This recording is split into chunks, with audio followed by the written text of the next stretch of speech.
Hello friends, super star Krishna గారు నటించినటువంటి 134వ cinema 'పట్నవాసం'. ఈ సినిమా వైజాగ్ గీత్ ఏసీలో 50 రోజులు, విజయవాడ శ్రీలక్ష్మిలో 64 రోజులు, హైదరాబాద్ దీపక్లో 42 రోజులు డైరెక్ట్గా ఆడగా షిఫ్టింగ్ల మీద 100 డేస్ ఆడిందనమాట. బుర్రిపాలెం బుల్లవాడు రిలీజ్ అయినటువంటి 100వ రోజు రిలీజ్ అయిన ఈ సినిమా మంచి హిట్ సినిమాగా చెప్తుంటారు. దీనికి మాటలు రాజశ్రీ, కథ కూడా ఆయన అందించారు. బహుశా రాజశ్రీ గారు కథా మాటలు అందించిన స్ట్రైట్ సినిమాలలో, అంటే కొద్ది సినిమాలలో ఇది కూడా ఒకటై ఉండవచ్చు. కొసరాజు, రాజశ్రీ, జాలాది పాటలు రాశారు. చక్కని పాటలు, తక్కువ పాటలు అన్నీ కూడా వినసొంపుగా ఉండేవి. ఈ సినిమాకే కాస్ట్యూమర్గా పనిచేసిన విఎస్ గాంధీ గారు ఆ తర్వాత కాలంలో ప్రొడ్యూసర్గా కూడా మారారు. మన కొంతమంది మిత్రులు చెప్పడం ఏమిటంటే, కృష్ణ గారికి డబ్బులు ఎగ్గొట్టిన నిర్మాతల్లో ఆయన ఉన్నారు, అంటే ఆయన ఇబ్బందులతో. ఈ సినిమాకి అసోసియేట్గా పనిచేసినటువంటి కోయ సదాశివరావు గారు ఆ తర్వాత డైరెక్టర్గా మారారు. బహుశా సురేష్ ప్రొడక్షన్స్ ఆయన్ని డైరెక్టర్గా, అంటే రామానాయుడు గారు పరిచయం చేయగా, మన్నె రాధాకృష్ణ గారు కూడా ఈ సినిమాకి అసిస్టెంట్గా పనిచేశారు. ఈయన ఆ తర్వాత మన కృష్ణ గారు హీరోగా వచ్చినటువంటి సినిమాకి డైరెక్టర్గా కూడా మారారు.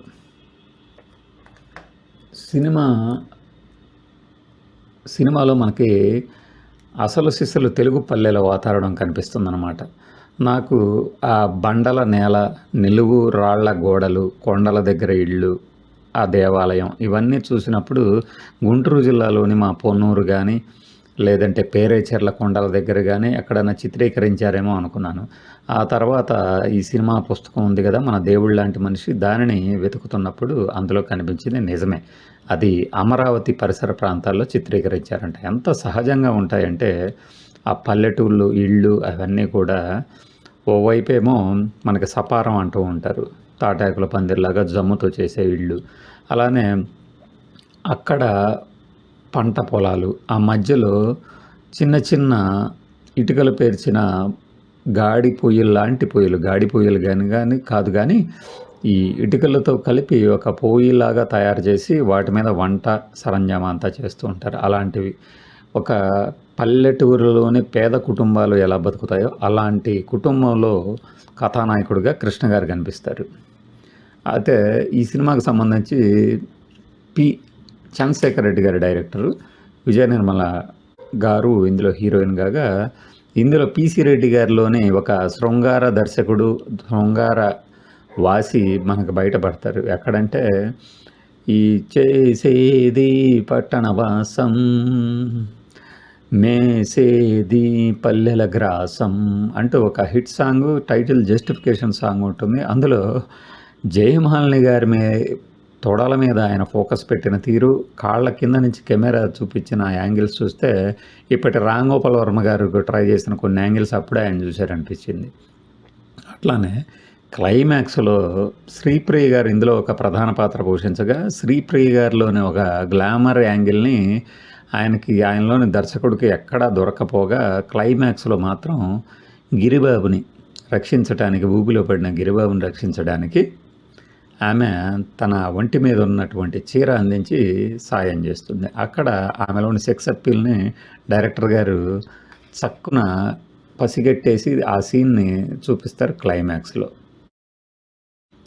ఇక 1978లో మన సూపర్ స్టార్ కృష్ణ గారివి 6 వరుసగా 100 రోజులు ఆడిన సినిమాలు ఉండటంతో ఈ సినిమా పబ్లిసిటీలో కూడా మీరు గమనించవచ్చు. 1978 హీరో నటించినటువంటి ఫలానా సినిమా అనే యాడ్స్. సినిమాలోని కథ విషయానికి వస్తే, రమణమూర్తి, కాంతారావు స్నేహితులు కాగా, కాంతారావు గారు తన పిల్లలతో, కుటుంబంతో ఉన్న వేళ ఒక కబురు వస్తుంది. ఆ కబురు అందుకొని ఆయన అక్కడ ఉన్నటువంటి పొలాల్లోనే ఆగినటువంటి రైలుని పట్టుకొని తన స్నేహితుడి దగ్గరికి పరుగున వెళ్తాడు. స్నేహితుడు రమణమూర్తి తన చుట్టూ ఉన్న చుట్టాలందరూ దుర్మార్గులని, ఏ క్షణానైనా తన ఆస్తిని కాజేస్తారని చెప్తూనే, ఒకానొక సందర్భంలో ఎలాంటి ఈ సత్యనారాయణ, నాగభూషణం, అత్తిలక్ష్మి మున్నగు వారందరూ కలిసి ఆయన్ని మోసం చేయటానికి ఎదురు చూస్తున్నారని చెప్తారు. అయితే ఇక్కడ సత్యనారాయణ, నాగభూషణం ఈ కాంతారావు గారి చేత మందు ఇప్పిస్తున్నట్టు నటింపజేస్తూ ఆ మందులో విషం కలిపి రమణమూర్తి గారి చేత తాగిస్తారు. రమణమూర్తి గారు చనిపోగానే ఆ నేరాన్ని కాంతారావు మీద నెట్టి జైలు పాలయ్యేలా చేస్తారు. ఇక్కడ ఈ కుటుంబమే చిన్నాభిన్నమవుతుంది. కృష్ణకుమారి గారి కొడుకుగా తన అన్నగారి ఇంట చేరుతుంది. సాక్షి రంగారావు గారి ఇంట కృష్ణకుమారి గారు. కృష్ణ అక్కడ పల్లెటూరు యువకుడిగా పెరుగుతుంటే తనకి దొరికినటువంటి పాప అంటే శ్రీప్రియని త్యాగరాజు పెంచి పెద్ద చేస్తూ ఉంటాడు.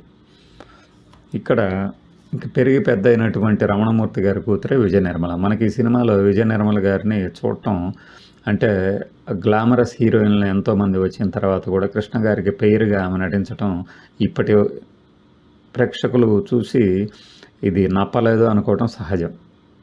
అలా ఆ ఇంట పెరుగుతున్నటువంటి విజయ నిర్మల గారికి చాలా సాయం చేస్తున్నట్టు నటిస్తూ ఆస్తిని కాజేసే ఆస్తికి చిల్లి పెట్టే ప్రయత్నాల్లో సత్యనారాయణ అనుకో ఉంటారు.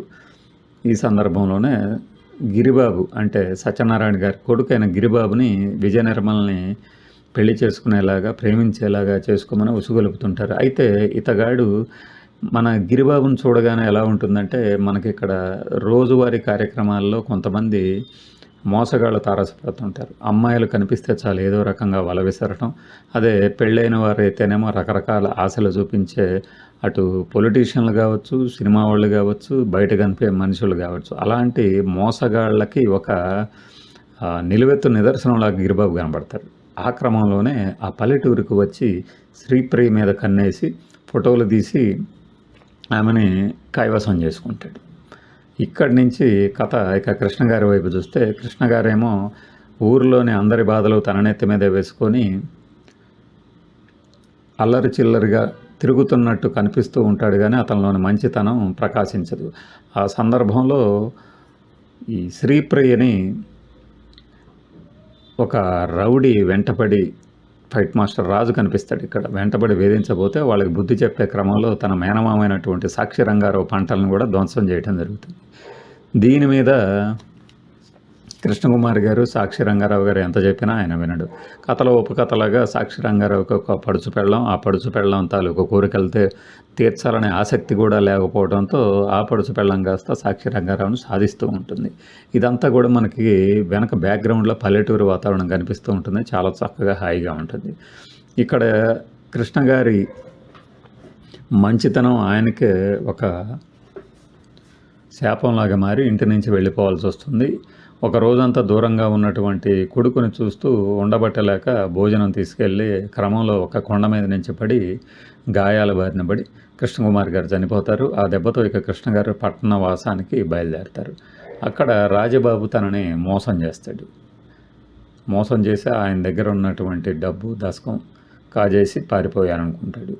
అక్కడి నుంచి పట్నవాసం పాటకి లీడ్ దొరుకుతుంది. జయమాలిని గారి పాట ఇక్కడే మనకు కనిపిస్తుంది. మధ్యలో ఈ తుమ్మణంగుట్ట అనే ఊరు కూడా మనకు కనిపిస్తుంది రైల్వే స్టేషన్లో. రమాప్రభ గారిని మధ్యలో రాజబాబు గారు పటాయిస్తూ ఉంటారు. ఎట్లా అంటే ఆమె డ్రైవ్ చేస్తున్నటువంటి కారుకి అడ్డం పడి. ఈ రమాప్రభ ఎవరయ్యా అంటే నాగభూషణం అతిలక్ష్మి గారి ఈ రాధాకుమారి గారి కూతురు.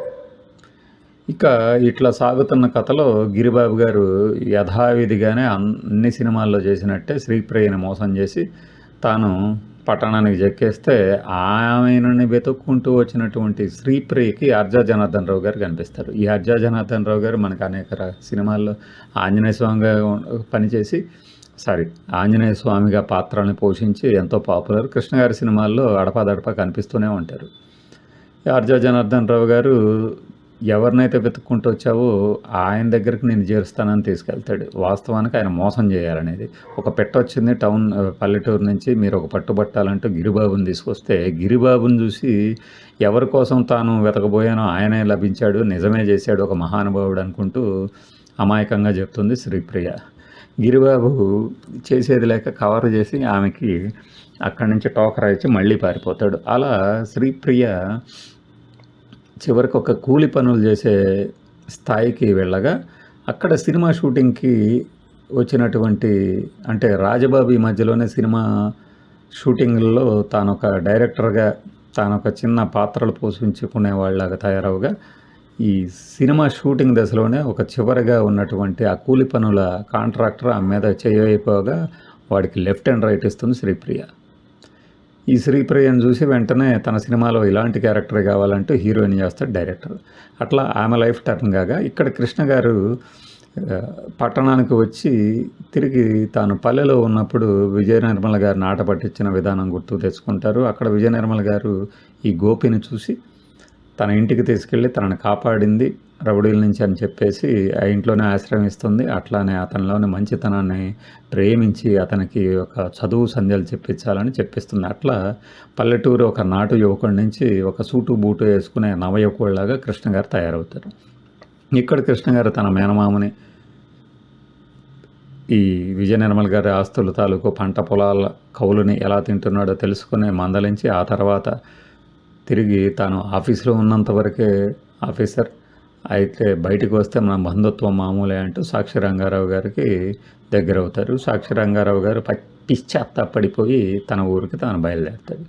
ఇక్కడ సహజంగానే హీరో గారు చేసే వీరోచిత కార్యాలు కానీ ఇతరత్ర కుటుంబ ఉపయోగ కార్యక్రమాలు కానీ విలన్లు అయినటువంటి సత్యనారాయణ నాగభూషణానికి నచ్చవు. వాస్తవానికి ఈ సినిమాలో నాగభూషణం గారికి చాలా సాఫ్ట్ క్యారెక్టర్. ఆయనకి ఉండాల్సినటువంటి డైలాగులు ఉండవు, ఆయన వేసే పాచికలు కనిపించవు. అంతా సత్యనారాయణ గారు అని అనిపిస్తారు. ఈ క్రమంలో సత్యనారాయణ గారు ఏకులాగా వచ్చి మేకులాగా మారినటువంటి కృష్ణ గారి మీద కే విజయ్ని ప్రయోగిస్తారు. ఈ కే విజయ్ని నిజం చెప్పు, నువ్వు ఎవరి కోసం వచ్చావు, ఇక్కడ ఎవరిని చంపడానికి వచ్చావు అంటూ కృష్ణ గారు బెదిరించబోతుండగానే వెనక నుంచి ఒక కత్తి విసిరేసి చంపేస్తారు. ఇక్కడ కొన్ని సినిమాలు మనకి ఆ తర్వాత వచ్చిన రాజా విక్రమార్క సీన్లు అంటే చిరంజీవి గారి రాజా విక్రమార్కలోని కొన్ని సీన్లు కనిపిస్తాయి.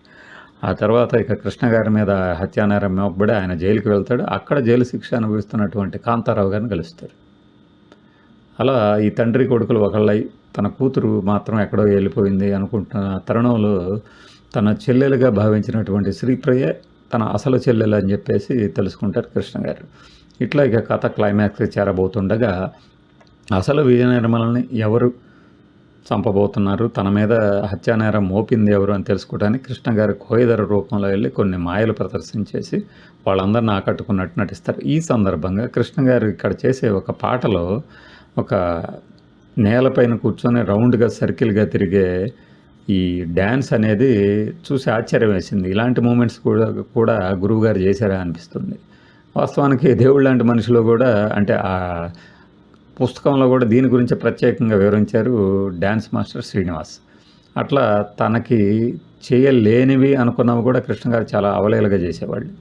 ఈ పట్టణవాసంలో ఈ పాట అయిపోయిన తర్వాత ఇక రౌడీలకి బుద్ధి చెప్పే క్లైమాక్స్ సన్నివేశాలు ప్రారంభమవుతాయి. అక్కడ కృష్ణ గారు ఆ 70ల్లో ఉన్నటువంటి అద్భుతమైన హార్స్ రైడింగ్ స్కిల్ ప్రదర్శిస్తారు.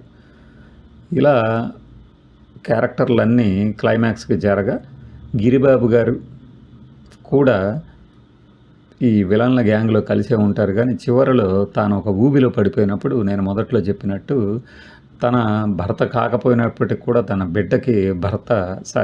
బిడ్డకి తండ్రి ఈయనే కాబట్టి భర్తగా భావిస్తున్నటువంటి శ్రీప్రియ గారు ఆయన్ని కాపాడతారు. అట్లా అందరూ మంచి మనుషులే అన్నట్లుగా మారిపోతారు. ఒక్క నాగభూషణం సత్యనారాయణ మాత్రం పోలీసులు పట్టుకెళ్ళిపోతారు.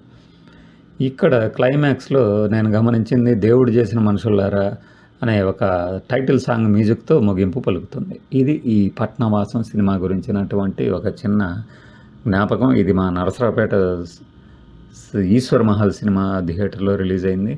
అట్లానే అప్పట్లోనే బెంగళూరులోనే 8 థియేటర్లో రిలీజ్ అయిందండి. మంచి రన్ సాధించిన సినిమాగా ఈ పట్నవాసం సినిమాని చెప్పుకోవచ్చు. Thanks for watching this video. Bye.